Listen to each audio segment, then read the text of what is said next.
Amigos e amigas da JPTV. A igreja comemorou setembro, o mês da Bíblia. Meio interessante. Será que a Bíblia precisa ter um mês? Ou a Bíblia é de todos os dias e de todos os meses? No entanto, há uma razão especial para setembro ser o mês da Bíblia, com ênfase na Bíblia. Porque setembro também celebra a festa de São Jerônimo. Dia 30 de setembro é a festa de São Jerônimo. Mas quem foi São Jerônimo?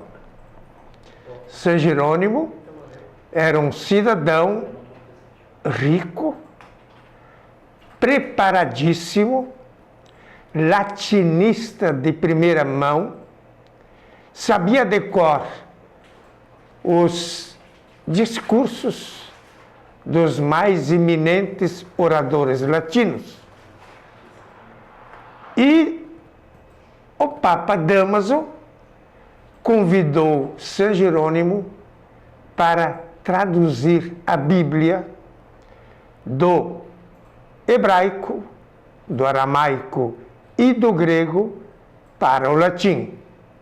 Então veja bem, ele tinha que saber 4 idiomas: aramaico, hebraico, grego, para então fazer uma versão de confiança para o latim do texto bíblico.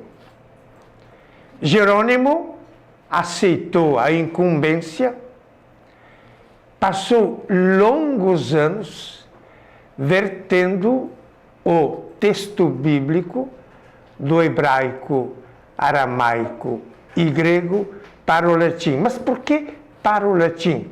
Porque o latim, naquela época, passou a ser a língua oficial do Império Romano. E havia traduções bíblicas para o latim, mas traduções que não mereciam confiança e nem segurança. Então, Jerônimo aceitou a incumbência e começou a traduzir, e traduziu toda a Bíblia, todos os 73 livros bíblicos para o latim. E este texto tomou o nome de Vulgata. Tenho aqui uma relíquia em latim da Vulgata, traduzida por São Jerônimo. O nome Vulgata vem exatamente de uma tradução popular, vulgo, Vulgata, para que o povo pudesse ter acesso ao texto bíblico.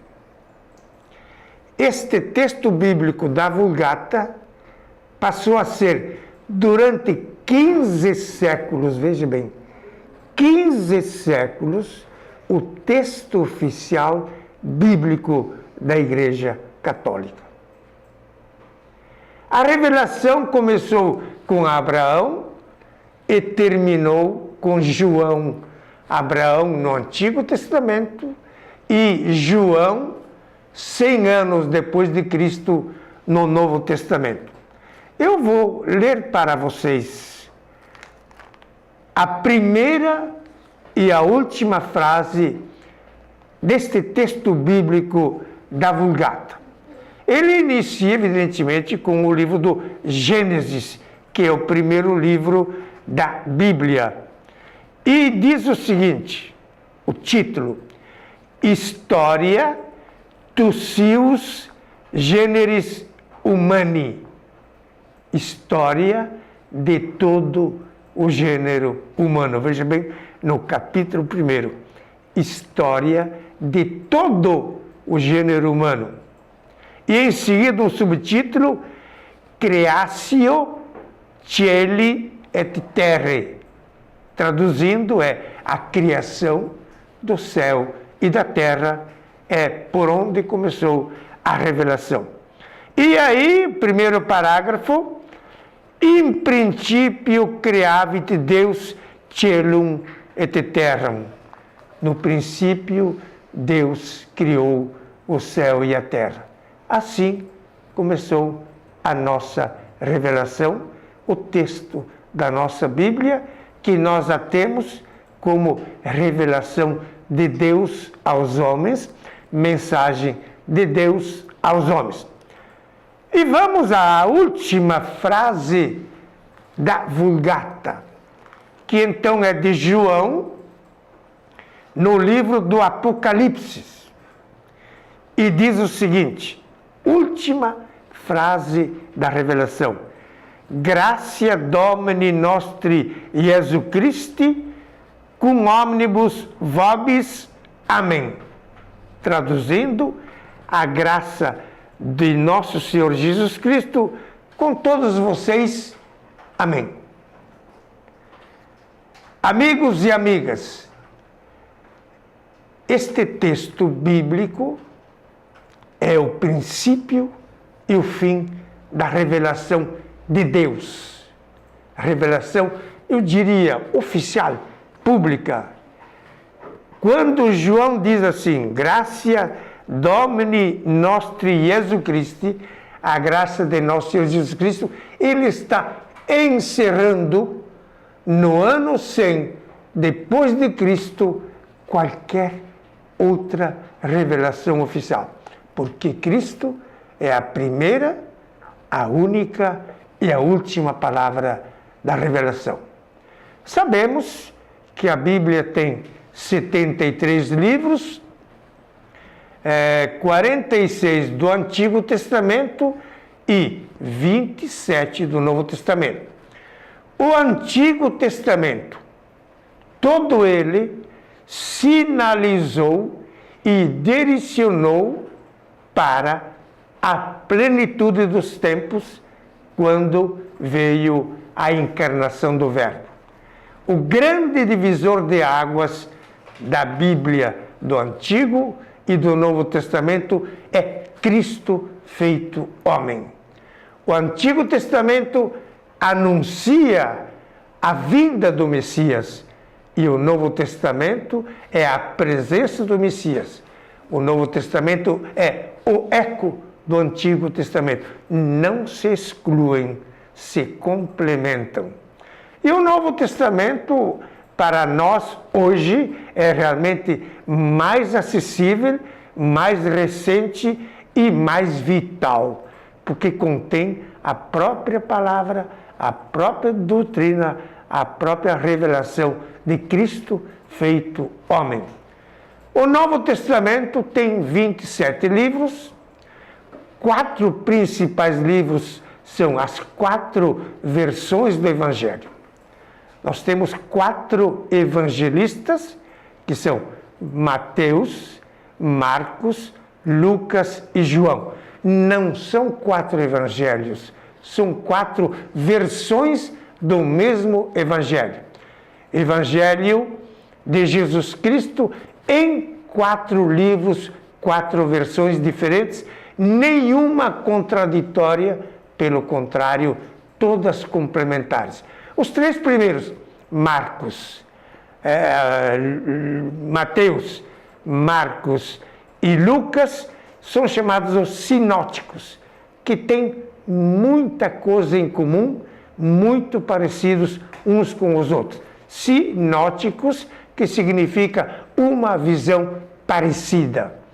E o Evangelho de João é o Evangelho chamado Evangelho Cristológico, de grande espiritualidade, onde João, que tem o símbolo de uma águia, faz voos mais elevados, mais altos, mais fortes, mostrando a divindade de Cristo. Depois dos 4 evangelhos, nós temos os Atos dos Apóstolos, que são os primeiros passos da igreja. Temos ainda 21 epístolas ou cartas, que os autores encaminhavam para fortalecer a fé e a organização de suas comunidades. Paulo, sozinho, fez 14 epístolas, escreveu 14 cartas às suas comunidades. Paulo é o maior autor de cartas do Novo Testamento. Temos depois João com 3 cartas, Pedro com 2 cartas, nós temos Tiago com 1 carta e São Judas Tadeu com a última carta. Além destas 21 cartas, nós temos o livro do Apocalipse. Aqui merece uma pequena observação. A linguagem de João no seu evangelho e a linguagem de João nas suas 3 epístolas difere fundamentalmente do seu outro livro, o último da Revelação, que é o Apocalipse. No Apocalipse, como a igreja nascente estava sendo perseguida e havia muita perseguição e muita morte e muito martírio, João teve que apelar para uma linguagem simbólica, onde ele faz configurações e figurações da história para resguardar a segurança dos cristãos. Vulgata, 15 séculos, língua oficial da igreja. Bíblia, traduzida hoje em 4.500 idiomas diferentes. Falta ainda ser traduzida em cerca de 3.200 idiomas, para que toda a humanidade tome conta um dia da palavra de Deus contida neste livro que é muitas vezes contestado, mas nunca por ninguém até hoje condenado ou negado. Pense nisso. Pense nesta palavra que é o nosso pão e a nossa vida, enquanto eu lhes digo Shalom.